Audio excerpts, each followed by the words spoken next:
Let's have a ball.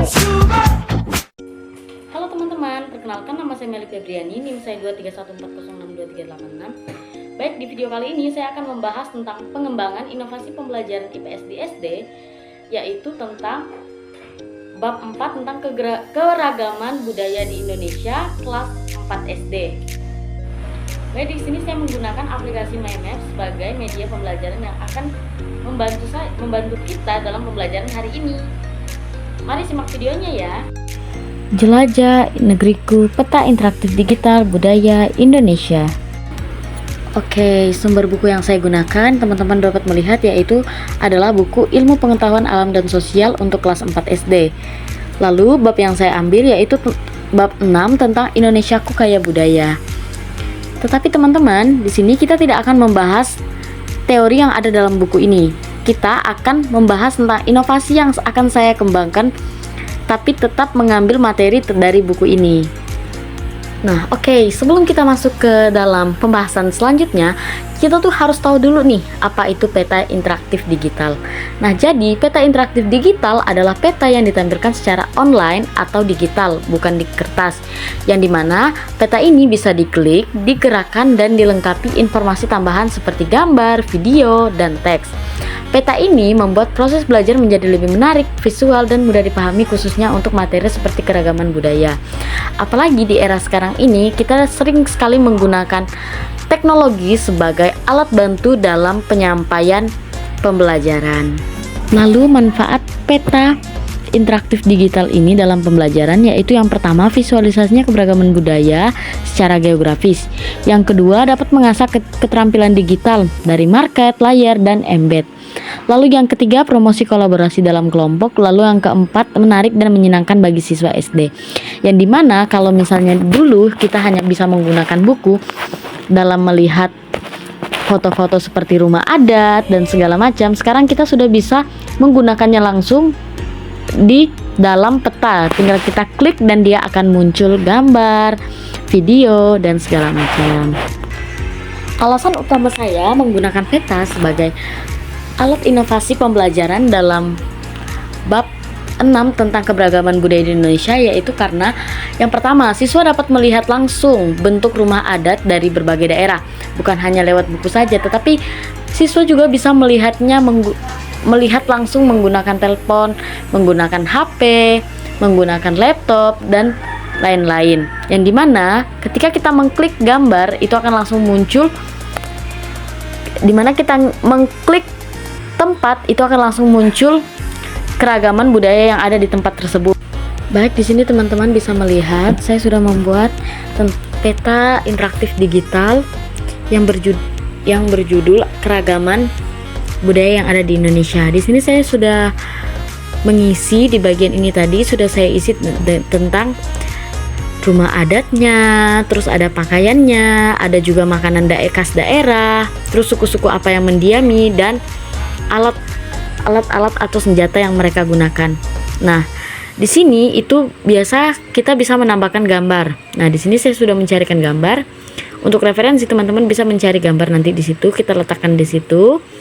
Terus gambarnya kita pilih.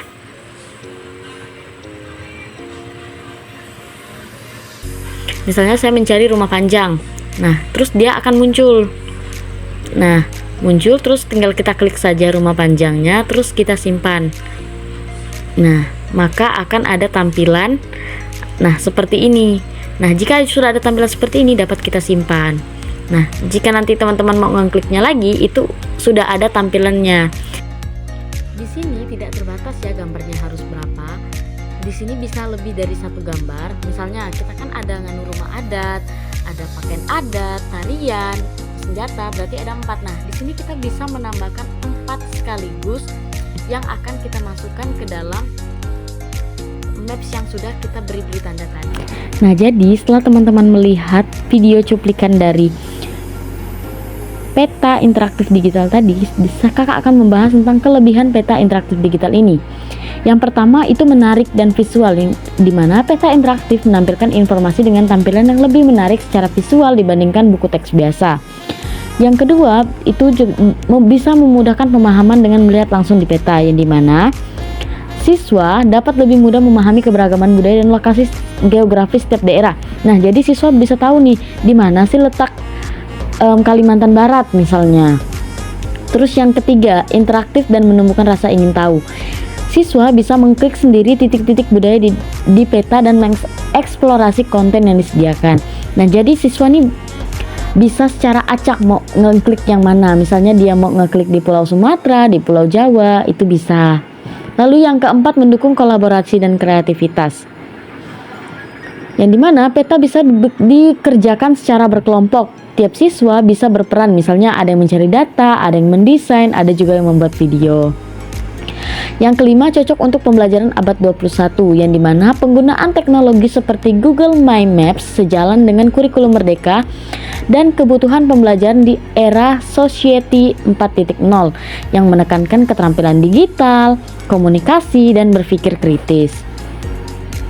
Lalu yang keenam, akses mudah dan gratis, yang dimana peta interaktif digital ini yang saya bikin tadi itu bisa dibuat secara gratis dan mudah diakses menggunakan akun Google. Bisa dibuka di berbagai perangkat seperti laptop, tablet, ataupun HP. Nah, teman-teman tadi sudah melihat tentang kelebihan dari peta interaktif digital. Sekarang kakak akan membahas tentang kekurangan peta interaktif digital. Yang pertama itu membutuhkan akses internet stabil, yang dimana karena berbasis online, peta interaktif membutuhkan koneksi internet yang cukup baik. Nah, jika internet lambat atau tidak tersedia, maka proses pembelajaran bisa terhambat. Nah, jadi peta digital interaktif ini membutuhkan akses internet yang stabil, yaitu bisa dikatakan dia harus mempunyai wifi atau jaringan yang bagus. Yang kedua, siswa SD perlu pendampingan teknis, yang dimana beberapa siswa SD mungkin belum terbiasa menggunakan Google Maps atau membuat marker, sehingga mereka perlu dibimbing dan instruksi langkah demi langkah dari guru. Lalu yang ketiga, tidak semua sekolah memiliki perangkat yang memadai. Nah, jika sekolah kekurangan perangkat seperti laptop atau tablet, maka pelaksanaan peta interaktif harus diatur secara bergiliran atau berkelompok menggunakan satu perangkat. Yang keempat, beresiko terdistraksi, yang dimana karena menggunakan perangkat digital dan internet, ada kemungkinan siswa terganggu dengan hal lain seperti membuka situs yang tidak berhubungan dengan tugas. Nah, jadi resikonya ini nanti siswa membuka yang lain, misalnya membuka game online atau segala macam waktu guru lagi menjelaskan. Lalu yang kelima, ukuran file multimedia bisa membuat peta lemot. Nah, jika peta diisi terlalu banyak gambar atau video dengan ukuran besar, maka akan mempengaruhi kecepatan akses peta. Oleh karena itu, file perlu dikompres terlebih dahulu atau dibatasi. Baik, sekian tentang pengembangan inovasi pembelajaran IPS di SD yang saya kembangkan dengan menggunakan peta digital interaktif. Maaf apabila banyak kesalahan atau tutur kata saya yang kurang berkenan di hati teman-teman sekalian, dan terima kasih kepada teman-teman yang sudah menonton video ini dari awal sampai akhir. Semoga ilmunya bermanfaat ya. Terima kasih.